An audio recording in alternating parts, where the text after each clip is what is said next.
नमस्कार दोस्तों, आपका स्वागत है मेरे चैनल पर। आज सुनेंगे कहानी समंदर। इतनी रात को घर लौट रही हो, तुम्हारी कंपनी सिक्योरिटी नहीं देती? कैसे आई? कौन दोस्त छोड़कर गया? अमृता जैसे ही घर में घुसी कि मकान मालकिन मिसेज पटवर्धन, जिसके यहाँ वह पेइंग गेस्ट की तरह रहती है, ने सवालों की झड़ी लगा दी। वो मीता रॉय छोड़ गई। अमृता ने थूक गटकते हुए कहा, देखो अमृता, मैंने पहले ही तुमसे कहा था, लेट नाइट ड्यूटी वाली लड़कियों को मैं कमरा नहीं देती। तुम इस शहर में नई हो, यहाँ के रंग ढंग जानती नहीं। लड़कियों को रखो और फिर उनके तमाशे सहो। यह नहीं होता। कितनी बार कहा फैमिली वालों को दो, लेकिन मिस्टर पटवर्धन मानते नहीं।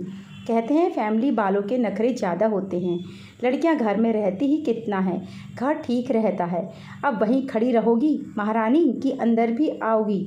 मिसेज पटवर्धन की कड़कड़ाती आवाज़ से घबराई अमृता झटपट अंदर आ गई। डर के मारे वो भूल गई ही कि वह घर के बाहर ही खड़ी थी। मिसेज पटवर्धन भी न दिन देखती हैं न रात। शुरू हो जाती हैं। वह सहमी सी ऊपर जाने लगी तो फिर आवाज़ गूंजी, खाना खाया है? उसने जवाब में ना में सिर हिलाया तो न जाने कैसे दया आ गई मिसेज पटवर्धन को।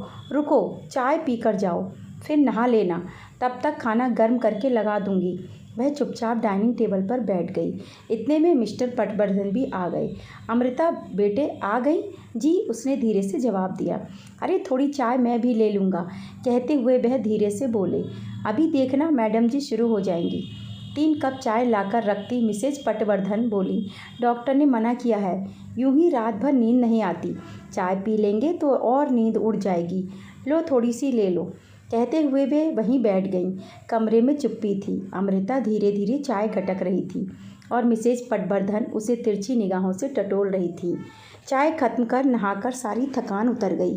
टेबल पर खाना रखा है, कहकर मिसेज पटवर्धन सोने चली गई। उसने खाना खाया और अपने कमरे में चली गई। अगले दिन रविवार था तो उठने की जल्दी नहीं थी। बिस्तर पर लेटकर उसने मोबाइल ऑन किया तो अमेय का मैसेज झिलझिला रहा था। वह मुस्कुरा उठी। उधर वह ऑनलाइन था। बोला, तुम्हारी खारी मिसेज पटवर्धन ने तमाशा तो नहीं किया आज? अमृता ने लिखा, करेला है जुबान पर कड़वा करेला, आंखों ही आंखों में तौल लेती है इंसान को। आज तो मैं बहुत डर गई थी। अंकल अच्छे हैं, मन से शायद वो भी बुरी नहीं हैं, लेकिन बहुत कड़वी हैं यार।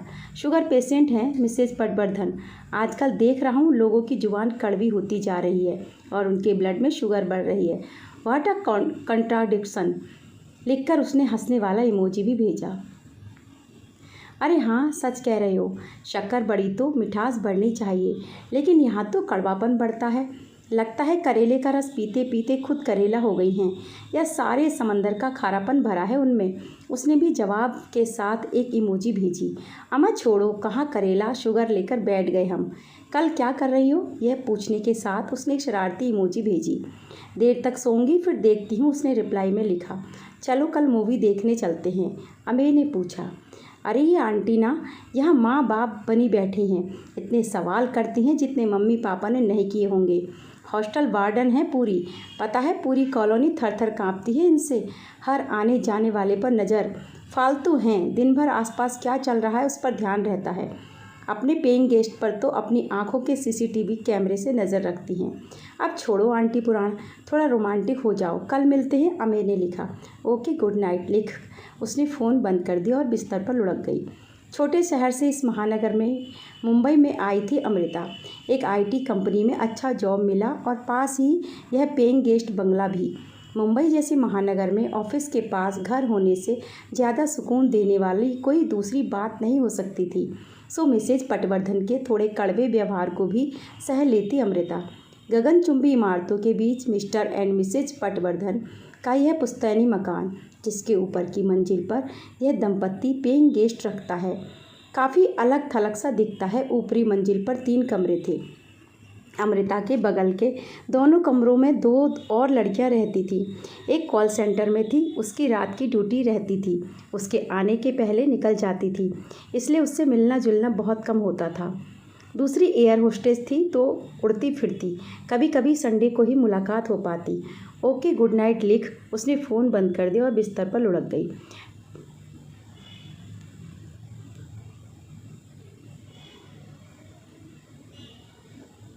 सिगरेट, शराब, नॉनवेज लड़के इस घर में नहीं चलेंगे, समझी। पहले ही दिन यह हिदायत दे दी गई थी। नशे में धुत हो जिस दिन घर में घुसी, सामान सहित सड़क पर फेंक दूंगी। मिसेज पटवर्धन गरजी थी। अमृता के साथ की दोनों लड़कियां कभी कभी खिल्ली उड़ाती। ऐसा लगता है जैसे किसी आश्रम में आ गए हैं और भरी जवानी में संन्यास ले लिया है हमने। ये आंटी तो बिल्कुल खड़ूस है, कॉल सेंटर वाली बोली। तो क्या घर में रोकेंगी? बाहर कहाँ तक हमें देखेंगी? बाहर तो हम फ्री हैं यार, एयर होस्टेस लड़की ने आंख मारते हुए कहा और दोनों खिलखिलाकर हंस पड़ी। अमृता सहम गई। उसके मध्यम वर्गीय संस्कार उस पर हावी रहते। महानगर की चकाचौंध में आधुनिकता के नए पैमानों से अपने को तौलते हुए तथाकथित आधुनिक लोग जब मॉडर्न होने को उकसाते तो वह ऊहा-पोह में पड़ जाती। जहाँ पीना पिलाना संबंधों का कोई बंधन नहीं, उन्मुक्त जीवन शैली देखती तो कई बार डावाडोल भी होती। अपने ही शहर का अमेय उसका दोस्त था, या दोस्त से ज़्यादा पता नहीं, लेकिन दोनों को एक दूजे का साथ भाता। वीकेंड अक्सर साथ गुजरता। कई बार वह उसके फ्लैट पर ही रुक जाती। मिसेज पटवर्धन को कह देती, आज एक सहेली के घर पर हूँ। मिसेज पटवर्धन बड़बड़ाती, सब समझती हूँ, सहेली नहीं किसी सहेले के साथ रुकेगी, लेकिन उनका क्या हक है कि किसी को रोके।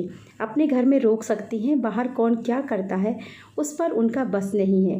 मिस्टर पटवर्धन अक्सर कहते, अब अपने बच्चे तो हैं नहीं जो रोक टोक करें, हमें क्या करना है। मिसेज पटवर्धन उदास होती हुई बोलती, अपने बच्चे को ही कहाँ रोक पाए हम, काश कोई उसे रोक लेता, पर कोई हमें क्या करना कहकर किसी को नहीं देखता। सब अपने में मगन, पर क्या पता किसी के कहने से कोई बात समझ आ जाए और अनहोनी ना हो।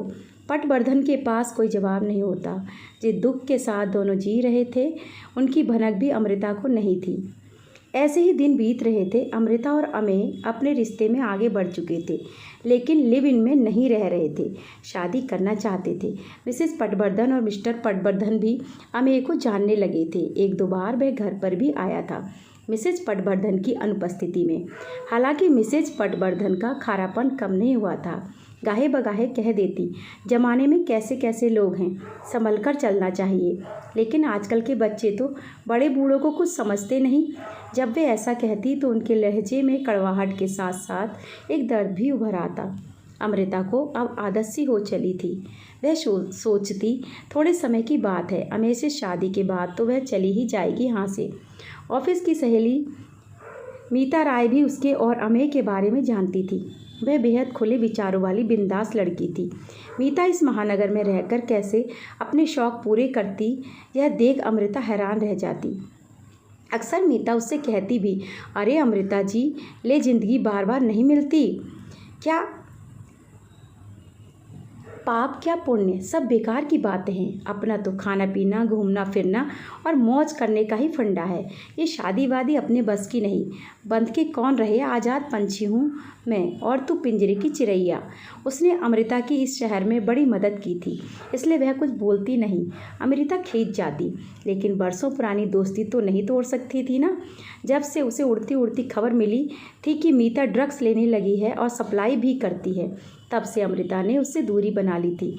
लेकिन एक दिन बातों बातों में अमृता के मुंह से निकल गया कि इस वीकेंड मिसेज पटवर्धन अपनी बीमार बहन को देखने जा रही हैं मिस्टर पटवर्धन के साथ। बस क्या था, वीकेंड पर अपने एक दोस्त के साथ धमक पड़ी मीता उसके यहाँ। उसे देख अमृता के हाथ पैर फूल गए, लेकिन एक ही जगह से होने की और इस महानगर में मदद करने वाली, दिल से अच्छी लेकिन झल्ली टाइप की, अपनी शर्तों पर जीने वाली, पहेली सी लगने वाली सहेली को घर से निकल जाने के लिए कैसे कहती। उसे देखकर लग रहा था कि उसने ड्रग्स ले रखी है। मीता ने अमृता से कहा, आओ सारे गम भूल जाओ। अमृता ने उसे समझाते हुए कहा, तुझे पता है ना मिसेज पटवर्धन, अरे रहने दे यार, उस कड़वी बुढ़िया का नाम, आज तो कुछ मीठा खाना है। देख यह पेस्ट्री लाई हूँ, इसको खाकर मस्ती करेंगे। पेस्ट्री उसकी ओर बढ़ाते हुए उसने नशीली आंख मारी और कहा, हे तू अमेय को भी बुला लेना। उनकी हालत देख मन ही मन अमृता घबरा गई और कॉफ़ी लाती हूँ कहकर किचन में चली गई और वहीं से अमेय को फ़ोन किया, लेकिन अमेय का फ़ोन बंद था। फिर उसने सोचा मिसेज पटवर्धन को फ़ोन करती हूँ, डांट खा लूँगी, लेकिन इनकी हरकतें ठीक नहीं लग रहीं। डायल कर ही रही थी कि मीता ने फ़ोन खींचकर पटक दिया और अपने साथ लाई पेस्ट्री जबरन उसके मुंह में ठूंस दी। अरे डार्लिंग, आज तो अपने साथ तुझे जन्नत की सैर करवाती हूँ। आज सब गम भूलकर नशे में झूम लो। मीता उसे लेकर बाहर आई। तेज आवाज़ म्यूजिक के साथ उसके पैर थिरकने लगे। ना जाने क्या था उस पेस्ट्री में कि अमृता का सिर घूमने लगा। उसे लगा कि वह कहीं और है। थोड़ी देर में वह भी उनके साथ पागलों की तरह थिरकने लगी। उसे यह मीठा मीठा सा नशा अच्छा लगने लगा। बेसुध हो, कभी इससे लिपटती कभी उससे। उसे अमे की देह गंध महसूस होने लगी। मीता उसे अमे नजर आने लगा।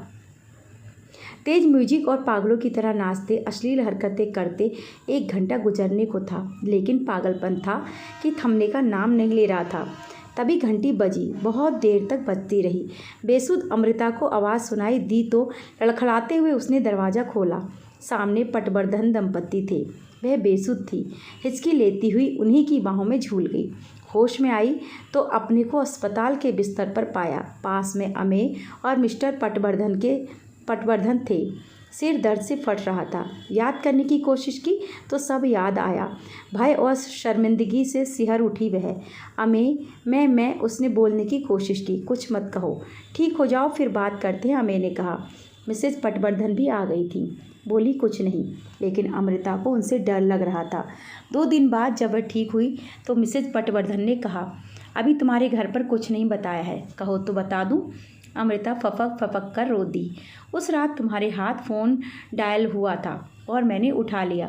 तुम्हारी दोस्त की और तुम्हारी बातों से अंदाज़ा लग गया था कि कहीं कुछ ठीक नहीं है। टैक्सी कर हम तुरंत लौट आए और तुम बच गई ड्रग्स और उसके नशे से बर्बाद होने से। कुछ देर चुप रहने के बाद वे ठंडी सांस लेकर बोली, काश ऐसे ही मेरी मासूम बच्ची की चीखें कोई सुन उसे बचा पाता। मिस्टर पटवर्धन ने बताया, हमारी कॉलेज जाने वाली बच्ची बहुत मासूम थी। वह अपनी सहेली के साथ हॉस्टल में रहती थी। ऐसे ही किसी चंगुल में फंस गई थी। जब तक हम समझ पाते हॉस्टल से उसकी लाश वापस आई। ड्रग्स के ओवरडोज की वजह से उसकी मौत हो गई थी। कभी कभी माता पिता या किसी का भी अधिक टोकना नागवार गुजरता है, लेकिन उनका अनुभव डांट नाजुक मौके पर ढाल बन जाती है। इसलिए तुम्हारी आंटी अपने साथ दूसरों के लिए भी कठोर है। पटवर्धन की आंखें नम हो गईं। अपनी भावनाओं पर काबू पाते हुए वे बोली, काश मेरी बेटी को भी वहाँ कोई टोकने वाला मिल जाता या मैं ही उसे बचा पाती। अमृता की आंखों में तैरते प्रश्न को समझ वे बोली, यही सोच रही हो ना कि क्या किसी पर भरोसा ना किया जाए। बेटा, आजकल बस आंख खुली रखना और सतर्कता जरूरी है। हमारे समाज ने आधुनिक होने का यह नुकसान उठाया है कि भरोसा खत्म हो गया है। समझ नहीं पाते कि किसे अपना माने। मिसेज पटवर्धन ने उसके सिर पर हाथ फेरते हुए खिड़की से नजर आ रहे समंदर की तरफ देखते हुए कहा, मैं जानती हूँ मेरी कड़वाहट बुरी है, लेकिन बहुत अच्छे से डर लगता है। अब मेरी बेटी भी बहुत अच्छी थी, सब पर भरोसा कर लेती थी। बिना जाने जानती हो समंदर बचा हुआ क्यों है?